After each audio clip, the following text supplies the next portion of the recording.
in the beginning, God. Okay? In the beginning, God. God's always existed. He's always been there from eternity. And so it says, in the beginning, God created. He created with His words. He created trees and planets and worlds into existence. Okay? But He also created humanity. He created you and me. And there's something very fascinating about the way He created you in comparison to me.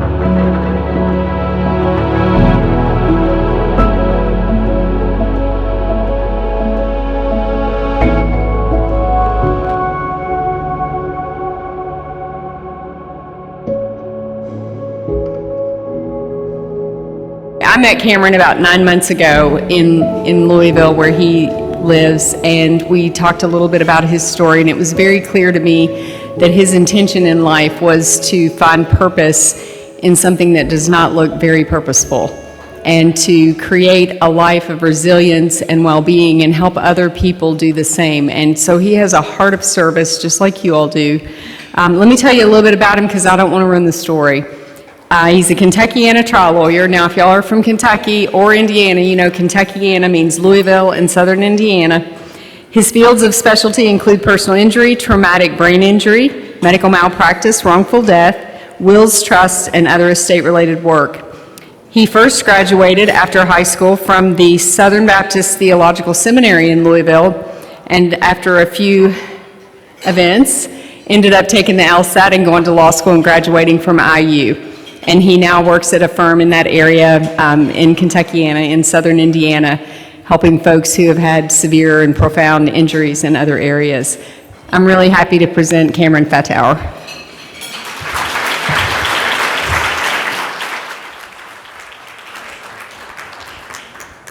Thank you. Kick him.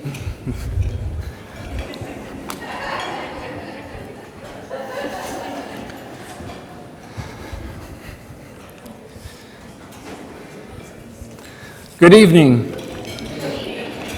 It's with much grace, complete grace, that I can stand up here today. Thank you, Amy, Tashiana, and Yvette, for you've entrusted me with a sacred moment. My name is Cameron Fatauer. I'm a husband, father, author, and lawyer from southern Indiana. But I'm not here for you to admire me. I'm here to think with you. I'm not here to give another inspirational talk.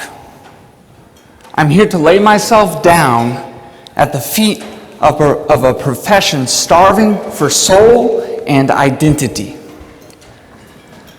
I'll open up with my own journey, the night my world shattered and the roller coaster that followed. Not as a spectacle, but as a mirror to the same fractures in the legal profession. Fractures that are magnified with AI and automation. I'll close by sharing a proactive resource designed to ground lawyers in who they are before the burnout begins. I'll share this resource in a manner which you guys will never forget. But first, I need to thank my good friend Will Risky, who helped me prepare for tonight. He wanted me to tell you guys that this is a special moment for Cameron, and some might call it his fat hour. But since it's been reduced to 40 minutes, it's really my skinny hour. The best way to begin, what's going to be most helpful, is to start where everything went wrong. On this very evening, 10 years ago, I was hit by a car as a pedestrian. My entire life changed in an instant. I was riding a skateboard outside my parents' driveway, teaching my 9-year-old neighbor Hannah some tricks. There were no sidewalks, all we had was the road to play on. Speed limit was set at 20 miles per hour, but the driver of the speeding Lexus didn't seem to mind the sign.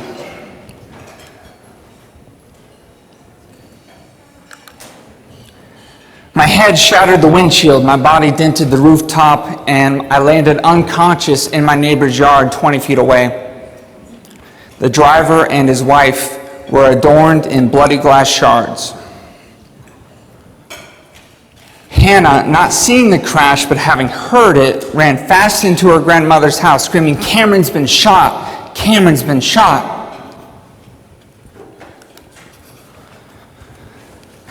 About a week later, my father found one of my sneakers dangling 60 feet up in a tree.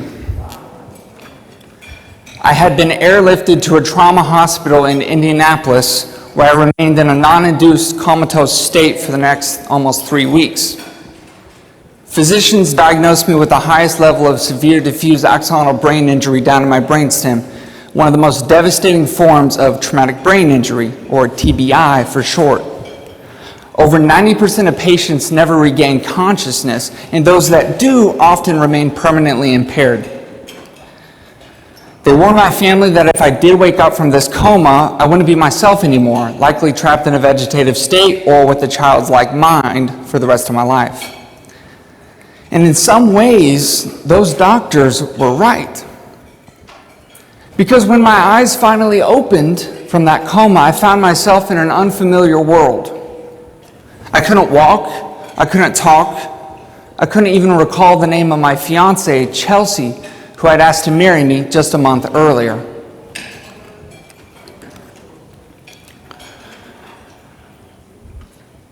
Despite the odds, I made what has been deemed a miraculous recovery, being discharged from acute rehabilitation in Indianapolis 6 months ahead of schedule.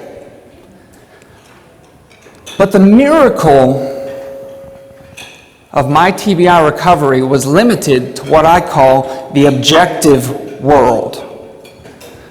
Because I looked okay on the outside, everyone assumed I was all good on the inside. But the way I look and perform in the objective world tells you little about how I'm doing at the subjective inner level. I'm sure some of you can relate to that. After my second brain surgery, the doctors gave me a 3D replica of my skull that looks very similar to this one. This is my natural skull today. They used this to make the piece they put in my skull after that surgery. I felt so different after my brain injury. The headaches, the depression, the sensitivity to everything, light, noise, sounds, medications, everything. My faith told me I was more than my brain, but the brain injury whispered something else. As I wrote in my journal years ago, "This is your forever life, Cameron. The way you feel today, depressed, dragged, undone, is the way you will always feel. Those strange looks, they'll keep coming. Those friends, they'll keep running. Those goals of yours, they'll need rewriting. These questions, these existential burdens weighed heavily on me, and I couldn't carry them alone. No human can, nor should any try." The accident happened during my senior year of high school, and I had made 2 important relational decisions. First, at the start of the year, I gave up my childhood dream of playing professional basketball, leaving the varsity team and committing myself to pastoral ministry. I made this decision to pursue a deeper relationship with the Lord. I cannot overstate how big of a deal it was for me to leave basketball because that felt like my identity growing up in Columbus, Indiana. For me to quit basketball felt a lot like quitting myself. But I was trying to live out the calling of self-denial and went all in for my pursuit of a deeper relationship with God. The other big relational decision I made before the accident was asking my girlfriend, Chelsea, to marry me. On August 2nd, 2015, a 17-year-old Cameron Fathour proposed to a 19-year-old Chelsea Franklin, and she said yes. But as you know, that yes was soon put to the test. Despite every rational reason not to, Chelsea stood by my side throughout my entire recovery. She lived out the marriage vows in sickness and in health before it even started. Her commitment to me as a person, regardless of my abilities, is a wonderful example of love made beautiful. No one was sure if I'd ever wake up from the coma, or if I did wake up, what I'd be like. Chelsea's parents even said, "We understand if you don't want to be with him anymore." And how did she respond? "I'd push him in a wheelchair for the rest of my life if I have to."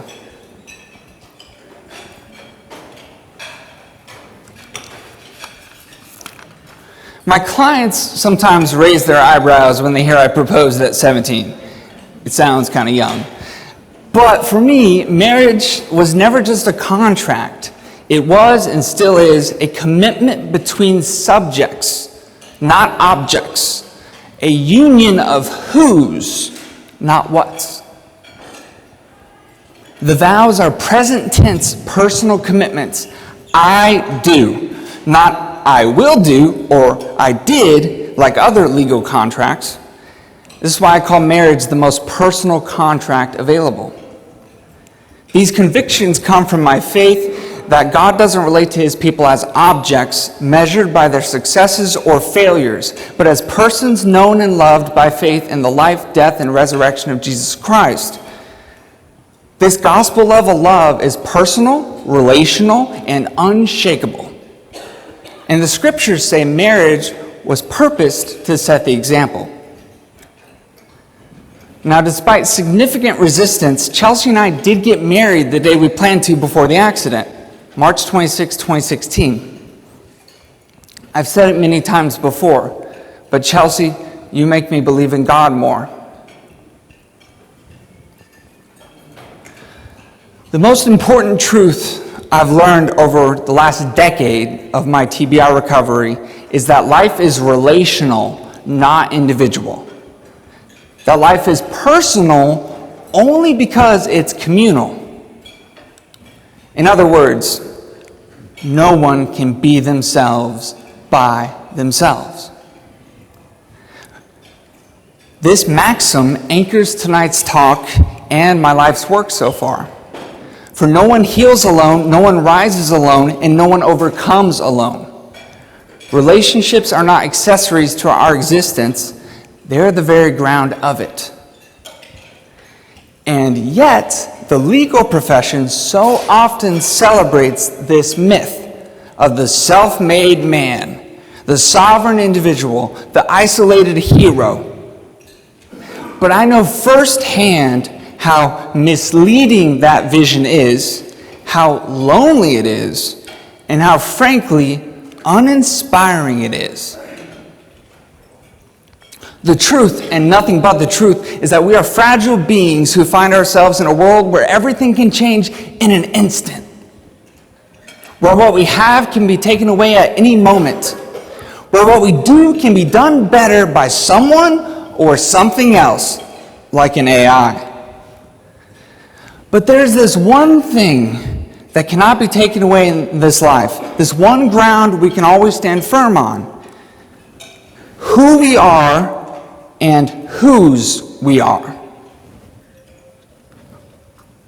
Given my prior commitment to ministry before the accident, Chelsea and I moved to Louisville, Kentucky, where I pursued an education at the Southern Baptist Seminary in Louisville.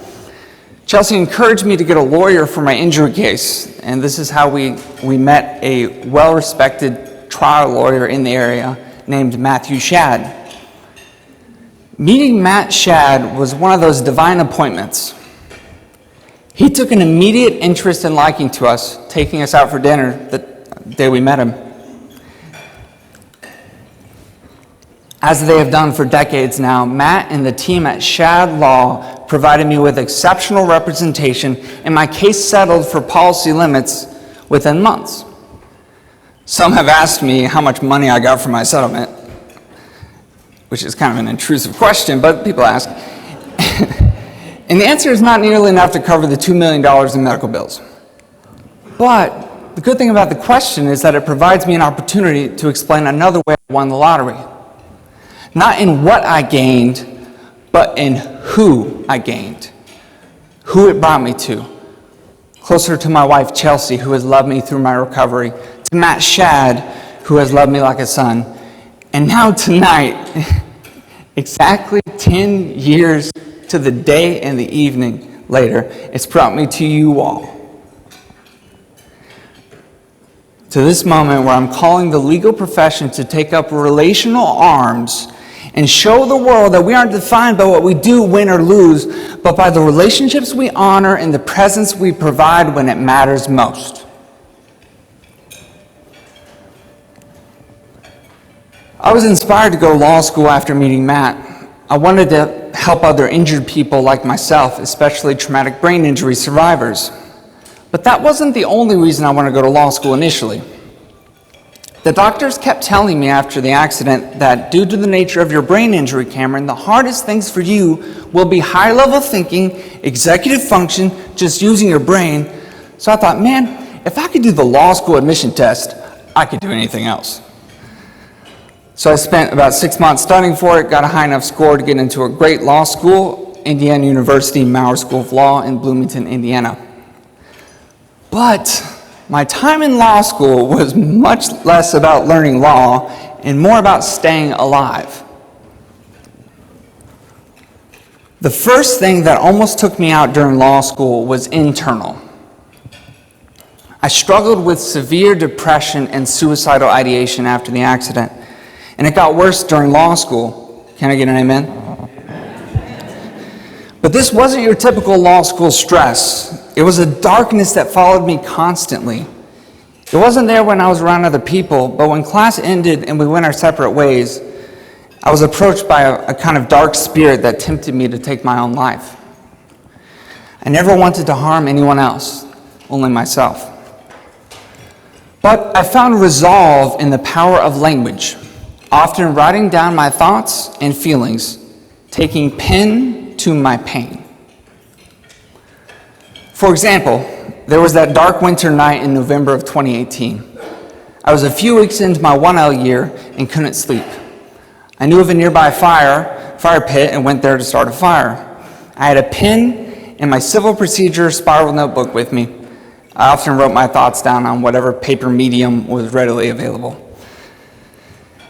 Now here's what I wrote at that lonely campfire. Tonight is a beautiful night, but my heart is not so right.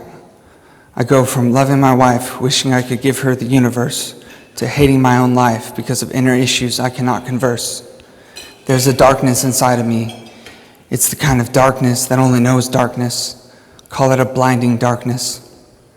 I am describing the other me, the me I hate to see but must see every day. When I'm overtaken by the other me, I incur dementia, drop my morals, lose my values, and forget my family and friends. My desires of suicide are only in pursuit of disbarring myself from this wretched roommate. No medication will do the trick, no amount of therapy or conditioning will outwork the other me. Another word for this type of darkness would be appropriate. The closest I can think of is the German Anfechtungen, a word that lacks a clear definition because it is meant to describe the undefinable depression. And that is why the other me penned these words at 12:09 a.m. this very night. He wants the world to know his darkness. Before the accident, I never considered killing myself or ever once found myself depressed.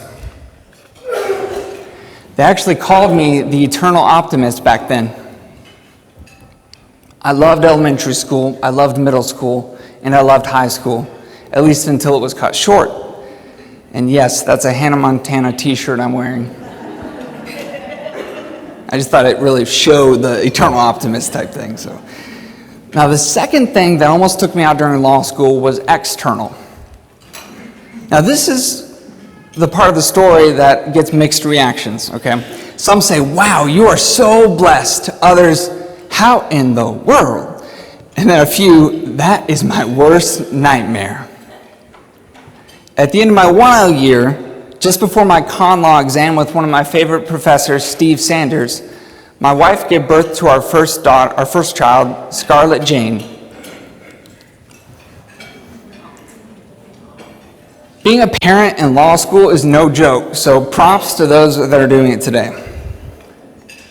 But then came my 2L year, when we found out my wife was pregnant again, and pregnant during COVID-19.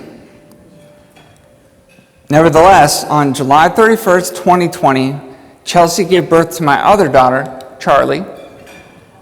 She's so cute. And then to my son, Albert. And then to my third daughter, Frankie. Yes, triplets, following an emergency C-section.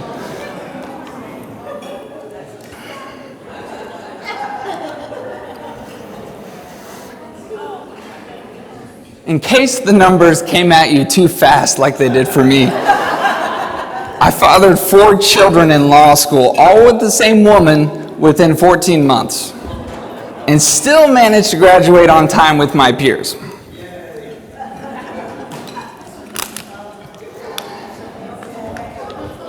I went on to pass the bar exam and become licensed as a personal injury attorney in Indiana and Kentucky. What's more, I get to practice law with the exact same attorney who worked my own case 9 years ago, Matt Shadd. Matt has been an incredible mentor for me, a father-like figure. Chelsea has been with me from coma to courtroom. And those 4 little faces I'm blessed to call my children remind me daily that presence outweighs performance, even if they frequently drive me and Chelsea a little crazy.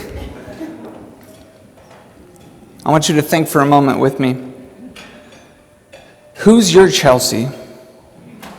Who's your Matt? Who's holding you up when life breaks apart? Is an old friend or mentor coming to mind? Who do you confide in or open up to? Is it anyone other than yourself? People need people, and no one can be themselves by themselves. The past 10 years have led me to this conclusion, and I've memorialized my first book, Saving the Subject, How I Found You When I Almost Lost Me, which came out last summer. Matt actually wrote the foreword of the book, and the letter of recommendation he wrote for my law school application is in the appendix, so it's like he hugs it. Saving the Subject is a multi-genre philosophical memoir that uses my story as a springboard for exploring the difference between being something and being someone, from being an object to being a subject. I brought signed 10-year anniversary copies, like commemorating this day. For anybody that's interested, I'll be at the table over there, happy, eager to share and talk and be present with you all for as long as the night allows. Understanding this difference between subjects and objects saved my sense of humanity when I felt reduced to nothing more than performance or the function of my brain. I believe this same framework can help preserve our sense of humanity in the age of AI. Because I see the global blink coming. The instant we wake up and realize artificial intelligence is woven into our daily lives, when human-like machines walk among us, and when we are forced to stop and grapple with the question of what makes us us. Just as my world shifted when I woke up from that coma, the world is about to shift when it wakes from its own. I want to be clear, I'm not opposed to AI, I use it often. What I am opposed to is objectification, reducing human value to output or performance. As a brain injury survivor, I know what it is like to be objectified and feel like my worth is tied solely to what I do. And I know many lawyers today are wrestling with a similar struggle. Because this profession too often measures us by the same metric: brain power, billable hours, output. But lawyers are not machines. Lawyers are human, and humans are not objects. We are subjects. The human subject is a relational being whose worth transcends mere functionality. That's kind of I had a longer version, that's my shortened version, so it'd fit on the PowerPoint. But in other words, that's saying no one can be themselves by themselves. I believe this relational ontology, our innate capacity to know and be known by someone else, is what equips us to live, to work, and even to lead in the age of automation. Let me ground what I'm saying here in a real moment. Last spring, I spoke to students at Spalding University in Louisville, Kentucky, and a student asked me how I dealt with my nerves when I first started practicing law, the old imposter syndrome. I leaned in and said, "You know, lawyers aren't really real, right? Courtrooms are just rooms." The class kind of chuckled. Then I explained, professional titles and labels can intimidate us, but they're just surface level things that we have made up. What's really real is the subjective world, the world of persons, the who's beneath the what's. By this view, I know my value before I even enter the room. It's not fake it till you make it. It's human worth precedes human performance. Period. What I hope they heard from that was this: don't get fooled by labels or wins. Look beyond the surface to the human person beneath it all, the one whose worth precedes every deed. But this is a hard ask in a profession like ours, where the weight of performance often leaves us wondering who we are anymore. To illustrate, I'd like to share a story. And it's a story about a man who never stopped running. He ran from his family and far past his friends. He kept on running, and he ran to no end. Everyone was clapping, everyone was cheering, but there he was, still running. The running man thought he was running past other men, but in truth, he was running past himself. Each droplet of sweat was a droplet of soul. A running man he started, but man running he ended. Truthfully, it was an inward sprinting. On the surface, he was first, but at the core, he was last. The story ended with a runner and no man. Consider your own career. Does it feel like you've been running, not just past other people, but past your own self? Have you felt flattened by this profession?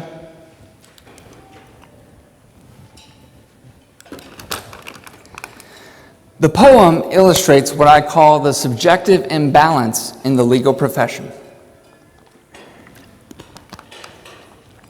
Where there is significant demand and reward at the objective level of production and output, with little, if any, demand or reward at the subjective level of character and soul.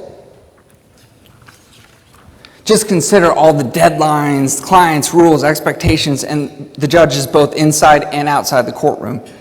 And then there's, of course, the adversarial nature of lawyering, as author Benjamin Sells calls the litigious mind. These weigh heavily on a person. As such, we are conditioned to believe a lie, that what matters most is the objective world. What you do and how fast you can run. When in reality, what matters most is subjective, who you are and the effect you leave on other people. In a very real sense, I apologize, you guys probably can't read that slide, but I'm just going to explain it right now. In a very real sense, practicing law mimics a traumatic brain injury. Maybe not the instant trauma of a speeding Lexus, but from 1,000 of these small objective blows that add up over time. Just consider how similar the struggling lawyer's symptoms are to those of a TBI survivor. The burnout that aligns with the endless fatigue of TBI recovery, the depression whispering, "This is your forever life, Cameron," as I wrote in my journal, the fear and anxiety about what other people think all the time, and the isolation that comes to so many of us. Both TBI survivors and lawyers can look perfectly fine on the outside while falling apart on the inside. It makes you wonder whether achievement, speed, and polish, the very things we often celebrate, are ever the true markers of value. With the rise of AI, we are living through the collapse of the modern belief that human worth comes from objective metrics, what David Brooks calls resume virtues: achievement, intelligence, success. AI can beat us at all the resume virtues with its analysis, its speed, and precision. But it can't replicate what makes us human. Those eulogy virtues Brooks writes about: love, empathy, perseverance, and presence. AI will never be a subject, a being capable of genuine relationship. AI can't sit with us in our suffering like Matt Shadd did for me. Or to put it in a manner my Midwestern friends can understand, AI has lots of power, but it won't ever have a lick of presence. I hope you can see my focus isn't on what AI can or can't do, like other talks. My focus is on what AI can never be: a who. AI can be the greatest lawyer, but it can never be a great person. This is what will make lawyers irreplaceable in the age of AI, that we will continue to be there for other people in their greatest time of need. But to do this, we need a better grip on ourselves. We must counter the subjective imbalance in the profession. The same question I wrestled with in saving the subject to get through my brain injury is the same question we must wrestle with as a profession. How do we reclaim the human subject in a system that rewards its absence?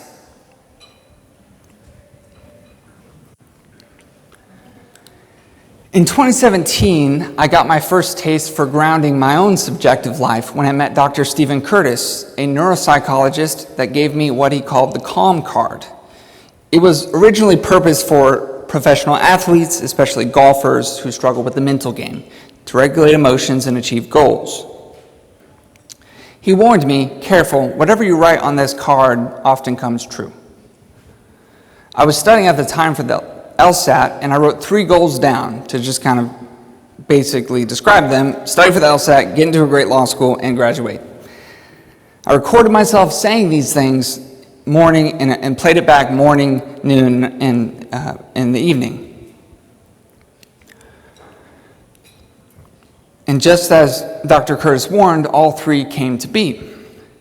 But Dr. Curtis did more than help my depression or help me achieve some goals. He had planted a philosophical seed in me, a deeper sense and appreciation for how words do things.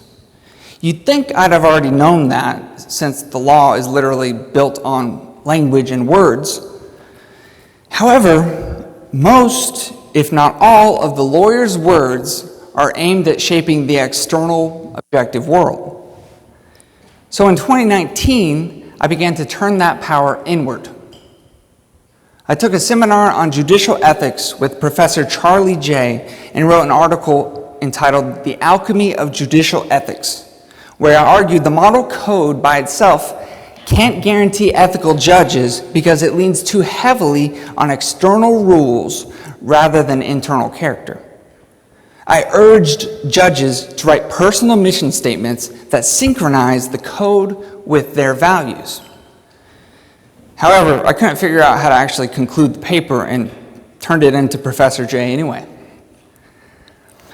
That conclusion did come to me, though, not through academia, but through my desperate need for subjective grounding amid the objective chaos of my post-TBI life. exactly 10 years after my own fracture, I'm honored to share a resource that has kept me together. What began as a note for judges is now a framework for every lawyer seeking wholeness in this world. The Performative Utterance Project, or PUP for short, is a jurisprudence for the self, a spoken identity ritual that grounds the self to resist burnout, regulate emotion, achieve meaningful goals, and align who you are with what you do. PUP works through spoken truths organized under the 5 oughts: how I ought to feel, who I ought to be, what I ought to do, where I ought to go, and why this ought to be so. PUP is fully customizable. It's a personal project that grows with you. Like brushing your teeth, PUP is daily mental hygiene. The last 4 pages of your conference materials include an explanation of PUP and its scientific support. And we actually have printed out versions over here you can pick up so you can try it out yourself. Consistent with the goals for CoLAP 2025, PUP will help LAPs become true growth partners in the legal profession, not just responders, but groundskeepers of soul and identity in a profession that often forgets its roots. LAPs can bring this practical, customizable, and cost-effective tool to lawyers before the burnout even begins. I can see PUP workshops at law schools, bar associations, judicial trainings, and more. I'm not saying the PUP solves all our mental health crises, but it does something important. It offers a framework back to ourselves.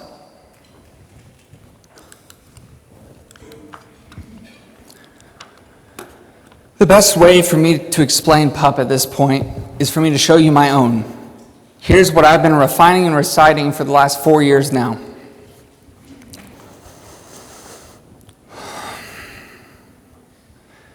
Heavenly Father, because of you, this is how I am today.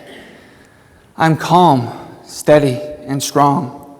My breathing is deep and slow. My body is still, relaxed, and at peace. My mind is clear and unshaken. My soul is quiet yet powerful. I do not react to circumstances.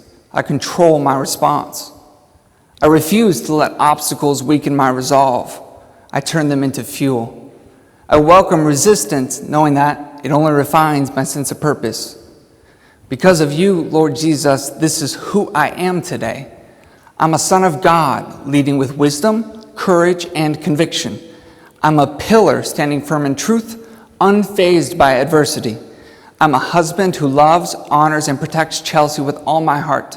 I'm a father who leads and strengthens my children, Albert, Scarlett, Charlie, and Frankie.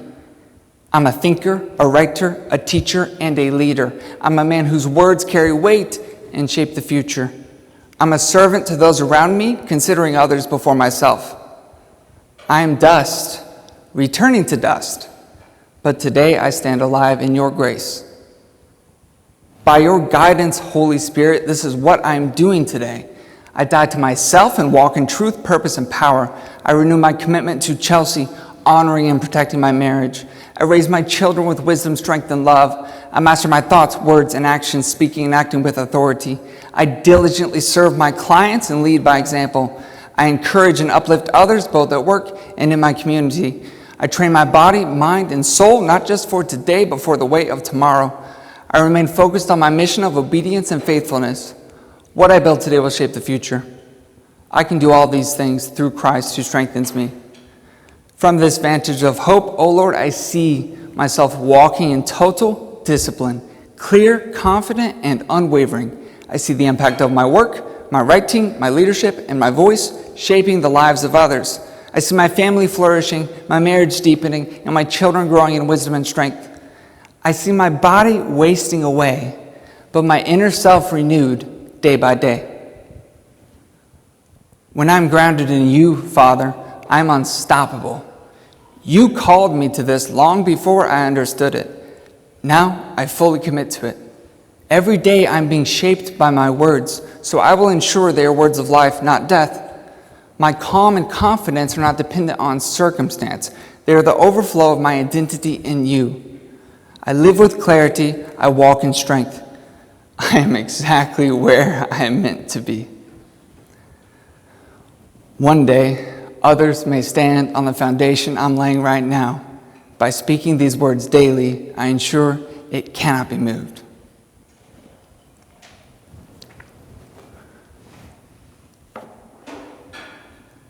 That's my pup. My tool for becoming, anchoring, and holding self. Use the handout to create your own. It doesn't have to be long at all. Mine was not nearly that long when I started. Then share it with your Matt or your Chelsea.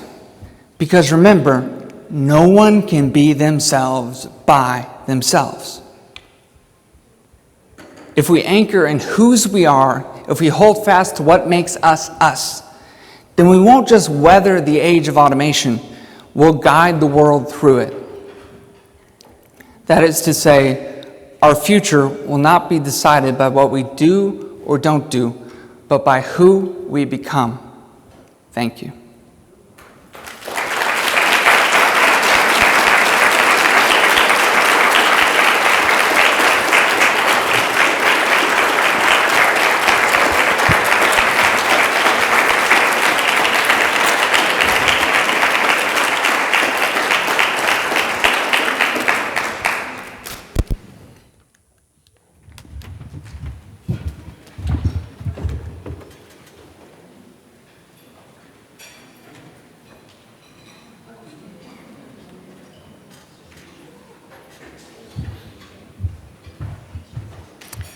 Thank you, Cameron, for sharing that, that just brief bit of inspiration there. Appreciate you being here.